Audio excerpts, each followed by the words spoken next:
Bismillahirrahmanirrahim. Assalamu alaikum. My name is Ali Raza and welcome to Pen Grab Tea. जी इस lecture के अंदर हम करेंगे जो डॉन न्यूज़पेपर है उसके एडिटोरियल्स का एनालिसिस करेंगे विद प्रैक्टिस। प्रैक्टिस के अंदर ये वाले एरियाज जो हैं इनके ऊपर हमारा फोकस रहेगा।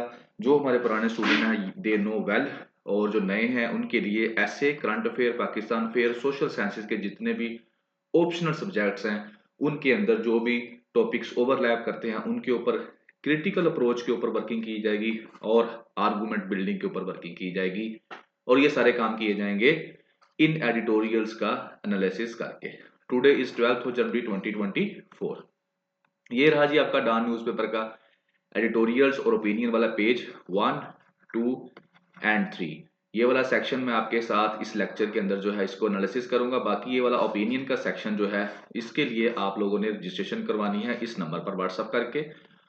और रजिस्ट्रेशन जिस नाम की है, जो इसकी प्राइस है वो जो आप न्यूज़पेपर परचेज करते हैं ना उससे कम है, ठीक है, कुछ ज्यादा एक्सपेंसिव नहीं है। दूसरी चीज, इंग्लिश ऐसे राइटिंग प्रैक्टिस ये कंटिन्यू है। इसमें सादा सी बात है, कोई मुश्किल नहीं है।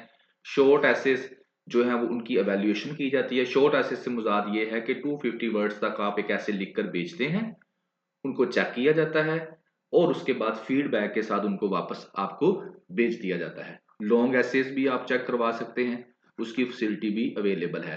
तो ये जो है ना, जिस तरह आपकी क्लास होती है ये वो क्लास नहीं है, इसके ऊपर जो अंदर जो है हम आपकी प्रैक्टिस करवाएंगे। हाँ, इसके लिए आप रजिस्ट्रेशन करवा सकते हैं इसी नंबर के ऊपर व्हाट्सएप करके, ठीक है। और दूसरी चीज ये है कि इसके अंदर जो है हम सोच रहे हैं कि वीकली सेशन जो है उसको अरेंज किया जाएगा, जिसके अंदर जो है आपकी जो क्वेश्चंस हैं उनका आपको रिप्लाई दिया जाएगा, जो भी आपको प्रॉब्लम्स फेस करनी पड़ रही हैं।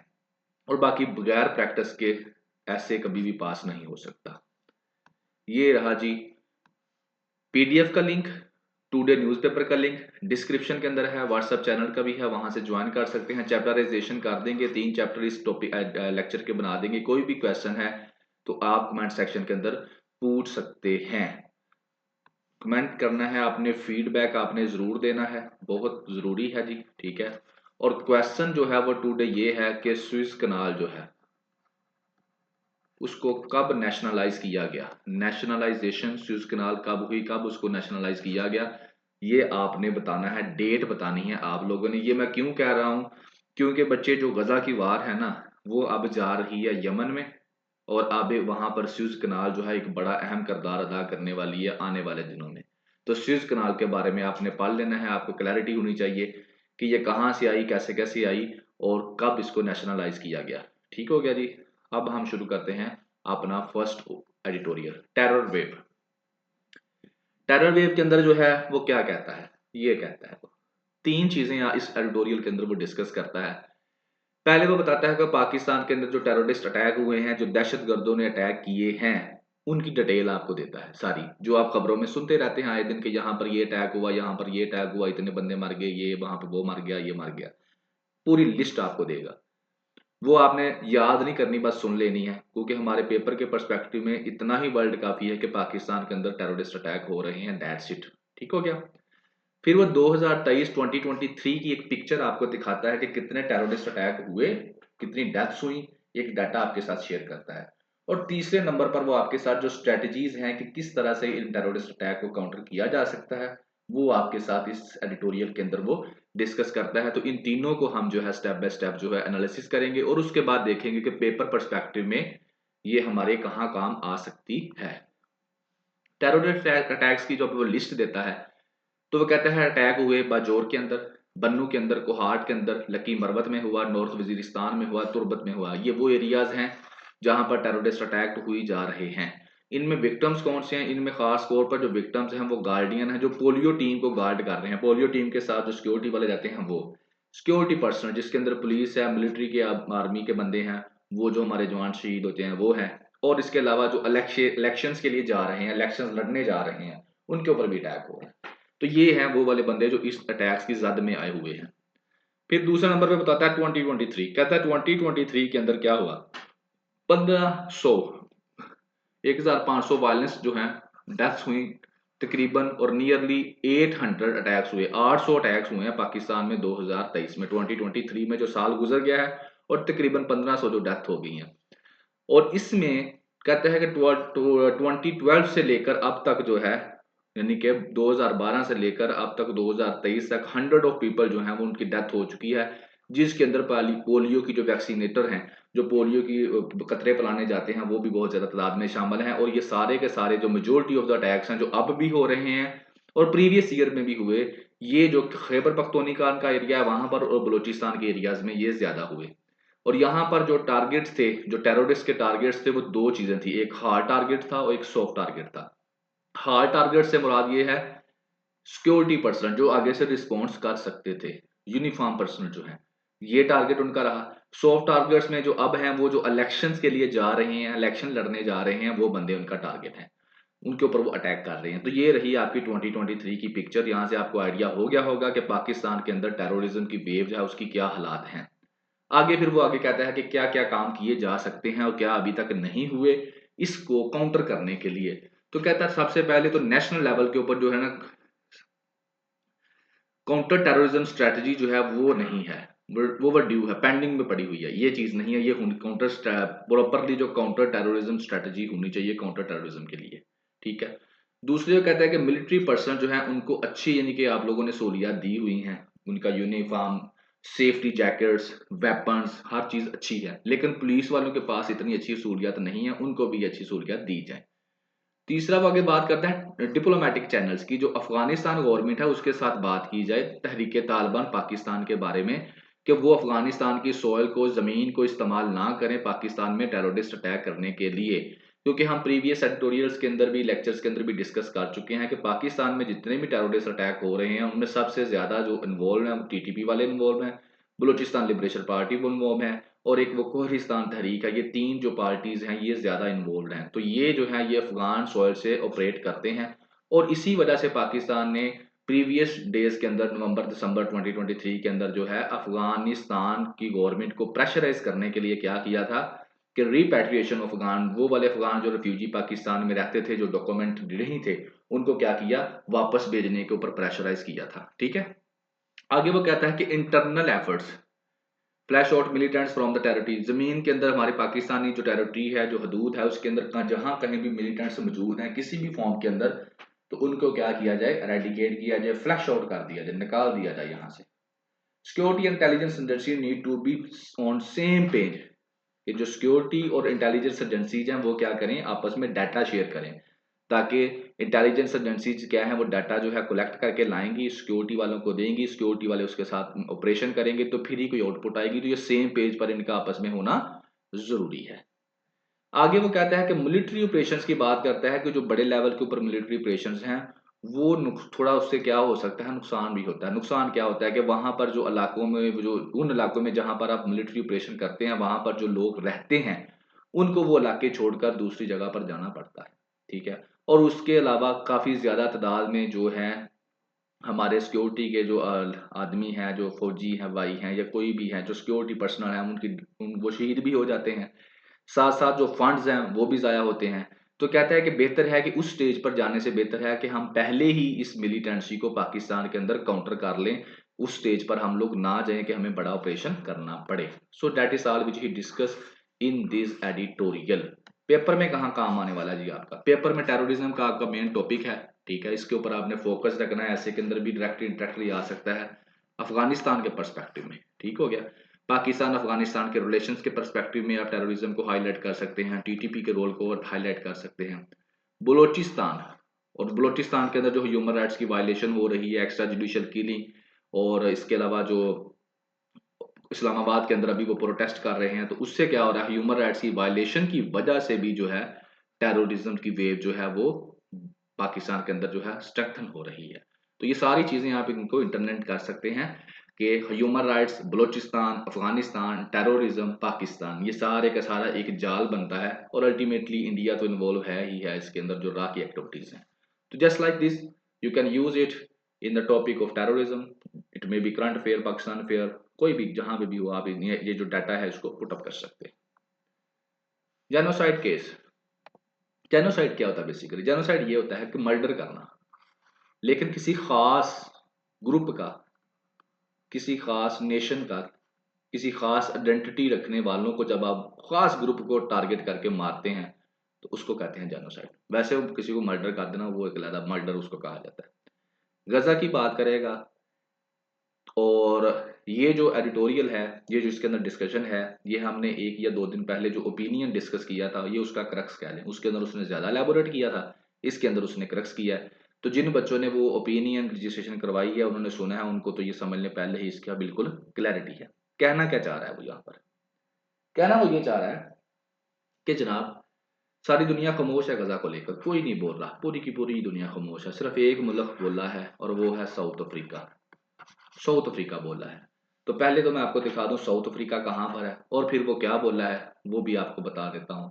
वो आपको पता होना चाहिए, being a student of competitive exam ये सारी चीज़ें आपको पता होनी चाहिए। ये आपका दुनिया का मैप है, जहाँ पूरी ज़मीन का मैप है, और ये आपने देखा नॉर्थ अमेरिका कॉन्टिनेंट है, साउथ अमेरिका है, यूरोप है, सॉरी ये वाला यूरोप है, ये वाला एशिया है, ये अफ्रीका है, ऑस्ट्रेलिया है, अंटार्कटिका है। ठीक है। अब यहाँ पर ये जो अफ्रीका कॉन्टिनेंट है, इसका ये वाला जो है मुल्क, ये है साउथ अफ्रीका, और ये मैडागास्कर है साथ में। ठीक है। ये अरेबियन सी है आपका, ये अटलांटिक ओशियन है, ये पैसिफिक ओशियन है। ठीक है। तो ये है आपका साउथ अफ्रीका मैप के ऊपर, और ये है आपका पाकिस्तान, तो ये इंडिया है। यहाँ से आप देख सकते हैं ये सऊदी अरेबिया। ठीक है। तो दैट इज साउथ अफ्रीका। और एलेबोरेट करूं तो ये रहा जी। ठीक है। ये मैप पूरी वर्ल्ड का, ये आपको बनाना आना चाहिए। पूरी वर्ल्ड का मैप बड़ा आसान होता है, इसका आप तरीके से सीख लें। ये साउथ अफ्रीका है, और ये अगर इसको मैं जूम करके देखूं तो दैट इज साउथ अफ्रीका। ठीक है। ये कैप टाउन इसका कैपिटल, ठीक हो गया। और ये इसके जो है नेबरिंग स्टेट जो है, ये इंडियन ओशियन, ये मैडागास्कर हो गया, ये वाली sir Mozambique, Zimbabwe, Botswana, Namibia, ये इसके क्या है, नेबर्स हैं। ठीक हो गया। अब इस मुल्क ने एक स्टेप लिया है, और वो स्टेप जो है मुसलमानों को लेना चाहिए था, लेकिन मुसलमानों ने नहीं लिया। ये गया है इंटरनेशनल कोर्ट ऑफ जस्टिस के पास, और इसने जाकर वहां पर केस जो है वो दायर कर दिया है गजा के हवाले से इसराइल के खिलाफ, कि इसराइल जो है वहां पर क्या कर रहा है, इंसानी राइट्स की जो वायलेशन कर रहा है, जेनोसाइड जो कन्वेंशन है 1948 का, उसकी वायलेशन कर रहा है। लिहाजा इंटरनेशनल कोर्ट ऑफ जस्टिस क्या करे, इसराइल को जो है बुलाए और इस जंग को रोके। और दूसरा, इसने जो इतने लोग 23,000 के नजदीक जो है इसने लोगों को मर्डर किया है, उसकी इसको सजा दे। That is the only state in whole world के जो गया है इंटरनेशनल कोर्ट ऑफ जस्टिस के पास। तो ये है इस एडिटोरियल का क्रक्स। तो जी क्या कहता है वो? कहता है कि south Africa international court of justice के पास गया, और जाकर उसने कहा कि 1948 का जो जेनोसाइड कन्वेंशन है उसकी ब्रीच किया, उसको तोड़ा है किसने, इसराइल ने। तो लिहाजा एक तो जो है जंग बंदी की जाए, और दूसरी इसराइल की अकाउंटेबिलिटी की जाए, इसको सजा दी जाए। ये चला गया। आगे वो इस एडिटोरियल के अंदर कहता है कि United Nation Security Council, OIC, Arab League सारे फेल हो गए हैं, सारे खामोश हैं। अब एक ही उम्मीद है इंटरनेशनल कोर्ट ऑफ जस्टिस के, वो क्या फैसला करता है। आगे वो कहता है कि नो डाउट के जो इंटरनेशनल कोर्ट ऑफ जस्टिस फैसला करता है, ये डिसीजन जो है इन्फोर्सेबल नहीं होता। जरूरी नहीं है कि उसको इन्फोर्स भी किया जाए, लेकिन एक मॉरल विक्ट्री तो आएगी ना, अखलाकी विक्ट्री तो हासिल होगी ना। अखलाकी तौर पर तो जीतेगा ना जो है साउथ अफ्रीका, या अखलाकी तौर पर तो गजा जो है उसकी बात सुनी जाएगी ना। फिर वो यूएसए और यूके के बारे में कहता है कि इस चीज को लेकर इन लोगों ने साउथ अफ्रीका को क्रिटिसाइज किया है कि तुमने ये काम क्यों किया है। क्यों क्रिटिसाइज किया है? कि सारे मुस्लिम वर्ल्ड खामोश है, अरब खामोश है, पाकिस्तान खामोश है, हालांकि ये इनको करना चाहिए था। ओआईसी खामोश है, तो तुम्हें क्या प्रॉब्लम है, तुम क्यों आए हो? ठीक है। तो इसकी प्रॉब्लम इसके अंदर तो उसने डिस्कस नहीं की, लेकिन मैं आपको बता देता हूँ उस ओपिनियन के अंदर उसने डिस्कस की थी कि असल में जो साउथ अफ्रीका है उसके ऊपर भी ये जो गोरे हैं इन्होंने हुकूमत की थी, और उस वक्त क्या है, ये जब इनकी हुकूमत थी तो दैट टाइम उन्होंने साउथ अफ्रीका के लोगों के ऊपर बड़ा जुल्म और सितम किया था, जिस तरह से अब इसराइल वाले गजा पे कर रहे हैं। तो इस चीज को लेकर वो आगे बढ़े हैं कि जिस तरह हमारे साथ हुआ था ये भी कर रहे हैं। ठीक है। आगे वो कहता है कि मुसलमान, अरब स्टेट और पाकिस्तान, होना तो ये चाहिए था कि ये जाते ये केस लेकर इंटरनेशनल कोर्ट ऑफ जस्टिस के अंदर, लेकिन ये नहीं गए।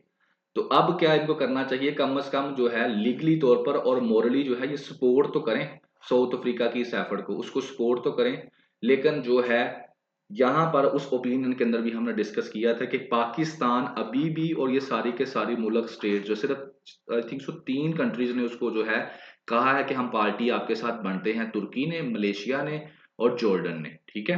पाकिस्तान और दूसरी जो अरब मुल्क हैं वो खामोश हैं बिल्कुल, वो इसके साथ पार्टी नहीं बनना चाहते। जिस तरह केस दायर किया जाता है ना तो उसके साथ हिस्सा बनते हैं कि मैं भी इसके साथ पार्टी बनता हूँ।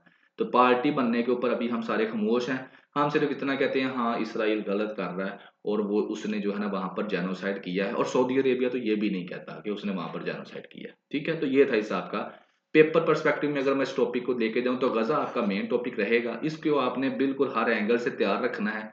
करंट अफेयर, पाकिस्तान अफेयर, और यहाँ तक कि ऐसे में भी ये वो आपसे पूछ सकता है, लेकिन उसके अंदर वो डिमेंशन रख सकता है ह्यूमन राइट्स की, डिमेंशन रख सकता है यूएनओ के फेलियर की, डिमेंशन वो इस तरह से कह सकता है कि यूएसए का रोल, चाइना का रोल, वेस्टर्न वर्ल्ड का रोल, ठीक है ना, वर्ल्ड ऑर्डर चेंज होने वाला है, मुसलमानों का रोल। तो जस्ट लाइक दिस वो किसी भी डिमेंशन में इसको लिंक कर सकता है। तो गजा आपको बिल्कुल रेडीमेड हर एंगल से आपका होना चाहिए, ठीक है, गजा। और उसके बाद जो है आपने देखा कि वेस्टर्न वर्ल्ड जो है, यूके और यूएसए का क्या रोल रहा, इन्होंने इसराइल का साथ दिया, इन्होंने उनका साथ नहीं दिया ह्यूमन राइट्स का। मुस्लिम वर्ल्ड जो है खामोश रही, पाकिस्तान बिगी बिल्ली बने रहे, कुछ नहीं बोला इन लोगों ने।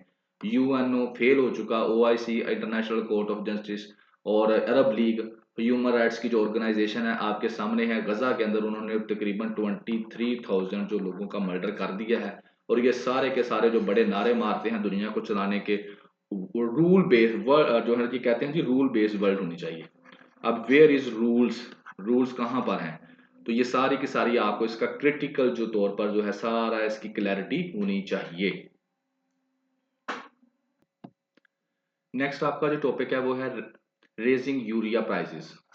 यूरिया खाद जिसको जो खेतों में डाली जाती है ताकि फसल जो है वो ज्यादा पैदावार आए, तो उसकी जो कीमत है उसको बढ़ाने की बात की जा रही है यूरिया की, ठीक है।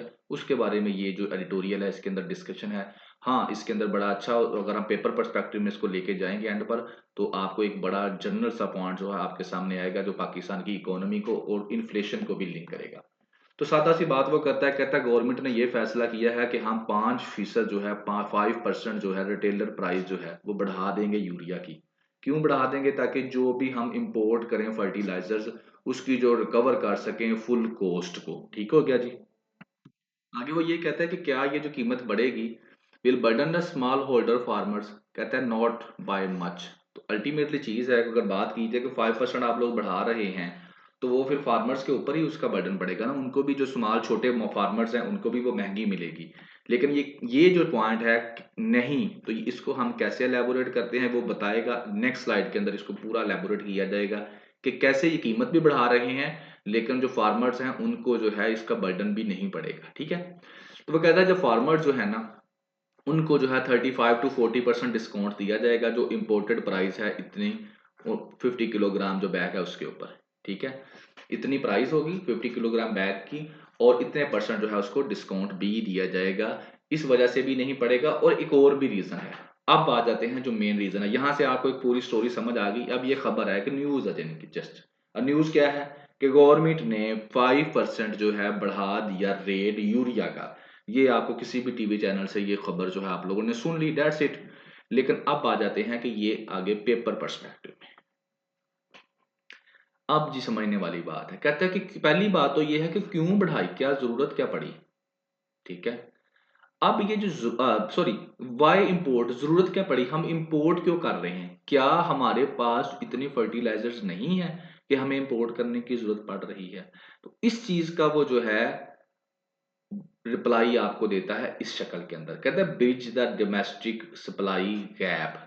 यानी कि आपकी जो है यहाँ पर गैप है, सप्लाई गैप है। यानी कहने का मकसद ये है कि जितनी जरूरत थी उतनी नहीं है फर्टिलाइजर, तो आपको बाहर से इंपोर्ट करना पड़ी। अब आ जाते हैं कि क्यों नहीं है फर्टिलाइजर, के वाकई इतनी फर्टिलाइजर पाकिस्तान में मौजूद नहीं है? तो इसका जवाब ये है कि नहीं जी, फर्टिलाइजर पाकिस्तान के अंदर मौजूद है, लेकिन ब्लैक मार्केट जो है वो बड़ी एक्टिव है। जब ब्लैक मार्केट एक्टिव है तो वो क्या करती है, स्टोर कर लेती है, सेल नहीं करती, और फिर अपनी मर्जी का रेट लगाकर वो सेल करते हैं, और इस ब्लैक मार्केट को हम कहते हैं आर्टिफिशियल शॉर्टेज। तो पाकिस्तान के अंदर फर्टिलाइजर्स हैं लेकिन आर्टिफिशियल जो है वो शॉर्टेज पैदा की गई है, मसनूई किल्लत। वो कैसे पैदा की गई है, किसने पैदा की गई है? वो इन लोगों ने जो प्रोड्यूस कर रहे हैं और जो डिस्ट्रीब्यूट कर रहे हैं, बेच रहे हैं, ये दोनों आपस में मिले हुए हैं। और ये जो है आर्टिफिशियल जो है ना शॉर्टेज इन लोगों ने पैदा की हुई है। अब इस आर्टिफिशियल शॉर्टेज पैदा करने का आखिर इनको फायदा क्या होता है, अब वो डिस्कस करते हैं। इनको फायदा ये होता है कि ब्लैक मार्केट हम कहते ही इसको है कि एक चीज जो है वो नहीं मिल रही कहीं से, तो एक बंदा कहता है मेरे पास है आके ले जाओ मैं दे देता हूँ। जब आप उसके पास जाते हैं तो वो कहता है कि मैं इतने पैसे एक्स्ट्रा लूंगा जनाब। अब वो जो एक्स्ट्रा पैसे लिए जाते हैं ना ये इनका असल में प्रॉफिट होता है।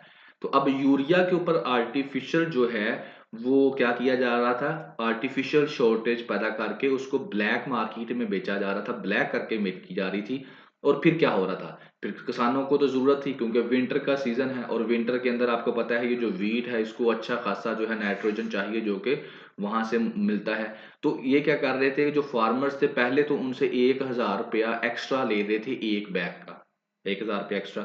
फिर जो है कई घंटों तक वो लाइनों में लगे रहते थे फार्मर्स, तो ये दो प्रॉब्लम्स उनको फेस करना पड़ती थी और फिर जाकर उनको क्या मिलता था, एक यूरिया का बैग मिलता था। लेकिन अब जब गवर्नमेंट ने कहा है कि मैं 5% जो है प्राइस तो इंक्रीज कर रही हूँ लेकिन साथ साथ मैं इंपोर्ट कर रही हूँ ना, तो इंपोर्ट के पैसे कहाँ से लूंगी, ये 5% जो है इंक्रीज करके।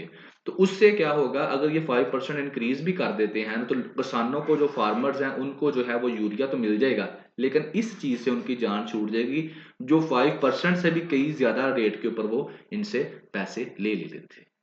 तो होप आपको ये क्लैरिटी आ गई होगी। यहाँ पर हमने देखा कि किस तरह से पाकिस्तान के अंदर चीजें मौजूद हैं लेकिन ब्लैक मार्केट बहुत ज्यादा एक्टिव है और उसकी इस एक्टिव होने की वजह से जो है इकोनॉमी में डिस्टरबेंस आती है। अब इस सारे डिस्कशन को मैं लिंक करता हूं आपके पेपर के साथ। पेपर में क्या कहते हैं, पेपर में हम ये कह सकते हैं ब्लैक मार्केट का जिक्र कर सकते हैं। ब्लैक मार्केट का जिक्र हम क्यों करेंगे, हम इसका जिक्र करेंगे बताने के लिए कि जब ब्लैक मार्केट का मतलब क्या है, आर्टिफिशियल शॉर्टेज। और आर्टिफिशियल शॉर्टेज कहाँ कहाँ पाकिस्तान में हुई, वीट गंदम का जो आटा था वहां, आपको आपके सामने है, लोग लाइनों में लगे रहे, ट्रकों की लाइनों में लग के लोगों ने लिया। शुगर, चीनी गायब हो जाती थी, डॉलर की स्मगलिंग हो जाती थी, डॉलर नहीं मिल रहा था, अभी क्रैकडाउन किया तो फिर जाकर लोगों के घरों से डॉलर निकला।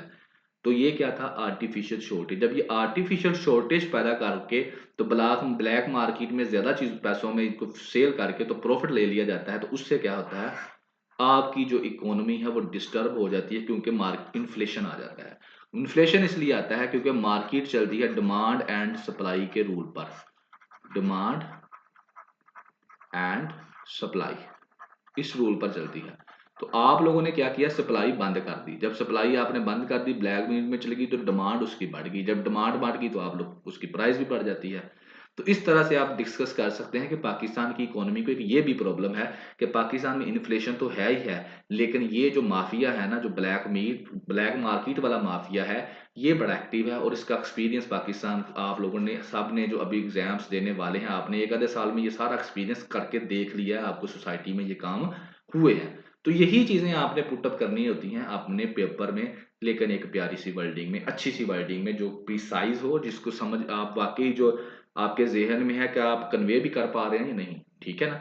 तो इसी तरह आप लोगों ने जो है इसको डिफरेंट चीजों के साथ लिंक करना होता है। और दूसरा जिसको काउंटर किया जा कैसे किया जा सकता है, तो अल्टीमेटली इसके लिए क्या है कि प्रॉपर मैकेनिज्म होना चाहिए, विजिलेंस सिस्टम होना चाहिए, जो भी आपके ये ऑफिसर्स हैं ये अच्छे तरीके से वर्किंग करें, इसको एक ई गवर्नेंस सिस्टम बना दिया जाए, करप्शन को कम कर दिया जाए, तो इन चीज़ों को आप काउंटर कर सकते हैं। तो ये रहा जी आपका थर्ड ओपिनियन। ये है जी आपकी टू डे पिक्चर के अंदर वो क्या डिस्कस करता है, ये बल्ला जो है इलेक्शन कमीशन ऑफ पाकिस्तान, ये दरवाज़ा खुला है, बल्ला जा रहा है। तो आज वैसे भी फैसला होने वाला है कि इलेक्शन कमीशन ऑफ ये जो बल्ला है, ये बैट जो है, ये पीटीआई को मिलता है या नहीं मिलता इलेक्शंस के लिए, तो इसका आज डिसीजन हो जाएगा। कमेंट करके आपने फीडबैक अपना ज़रूर देना है। और इंशाल्लाह असल में शेड्यूल इतना बिजी होता है कि टाइम निकालना बहुत मुश्किल हो जाता है। और आज मैंने सारे काम छोड़ के प्रायोरिटी बेस पर ये जो लेक्चर है आपके लिए रिकॉर्ड किया है। इंशाल्लाह ज़िंदगी रही तो फिर मैं लेक्चर रिकॉर्ड करूँगा आपके लिए। हैव अ नाइस डे, अल्लाह हाफिज़।